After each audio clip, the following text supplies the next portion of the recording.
HSC পরীক্ষাতে fail করেও কিন্তু জান্নাতে যাওয়া যায়। এইচএসসি পরীক্ষাতে ফেল করেও জান্নাতে যাওয়া যায়। এইচএসসি পরীক্ষাতে খারাপ রেজাল্ট করেও জান্নাতে যাওয়া যায়।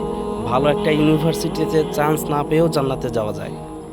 আবার আপনি পৃথিবীর সব কিছু সব পরীক্ষাতে ভালো রেজাল্ট করলেন, আপনি দুনিয়ামুখর সব কিছুতে সফলতা অর্জন করছেন, কিন্তু তারপরেও আপনি জাহান্নামী কেন জানেন? কারণ আপনি জীবনের উদ্দেশ্যকে ফিক্সড করতে পারেন নাই। আপনার জীবনের মূল উদ্দেশ্যটা কি?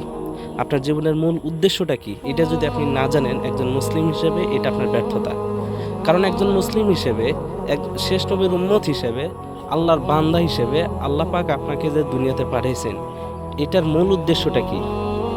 আপনি যদি ভাবেন যে আমাকে দুনিয়াতে এস্টাবলিশ হতে হবে, দুনিয়াতে আমাকে টাকা করে বেশি সম্পদ অর্জন করতে হবে, এর জন্য এসএসসি পরীক্ষাতে আমি যদি খারাপ রেজাল্ট করি তাহলে আমার জীবন চলবে না, বিষয়টা যদি আপনি এভাবে নেন তাহলে আপনি এখনও ভুলের মাঝে আছেন।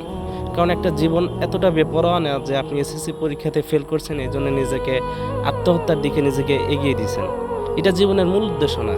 আর আত্মহত্যা করা তো মহাপাপ, এটা আমরা সবাই জানি। তারপরেও কেন এই ভুল করি? কারণ আমরা জীবনের মূল উদ্দেশ্যটাই জানি না। অথচ আমার জীবনের মূল উদ্দেশ্য হলো যে একজন মুসলিম হিসেবে, আল্লাহর বান্দা হিসেবে আমাদের জীবনের মূল উদ্দেশ্য হচ্ছে আল্লাহ তার রাসূলকে সন্তুষ্টি করা। আল্লাহ তার রাসূলের সন্তুষ্টি নিয়ে যেন আমরা কবরে যেতে পারি, কিয়ামতের দিন যেন আল্লাহর সামনে দাঁড়াইতে পারি, এটি হচ্ছে একজন মুসলিম হিসেবে আমাদের সফলতা। আর এই সফলতার জন্য নিজেকে বিলিয়ে দিতে হবে। দেখুন, জীবনের মূল উদ্দেশ্য কিন্তু এটা না এসএসসিতে সফলতা অর্জন করা, এসএসসিতে ভালো রেজাল্ট করা, একটা ইউনিভার্সিটিতে চান্স পাওয়া। এটা জীবনের মূল উদ্দেশ্য না। আপনার সাময়িকী চলার জন্য যতটুকু প্রয়োজন, ততটুকুর জন্য আপনি যেই রেজাল্ট আসুক, আপনি আপনার জায়গাতে সঠিক থাকুন।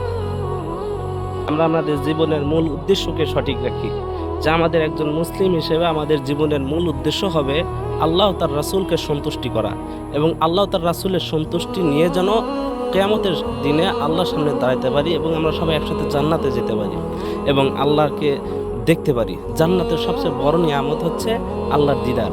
এটাই প্রতীয়মান যে একজন মুসলিম হিসেবে রবের দিদারের বিকল্প চিন্তা, দুনিয়ার মুখর, এটা আমাদের চিন্তা হতে পারে না।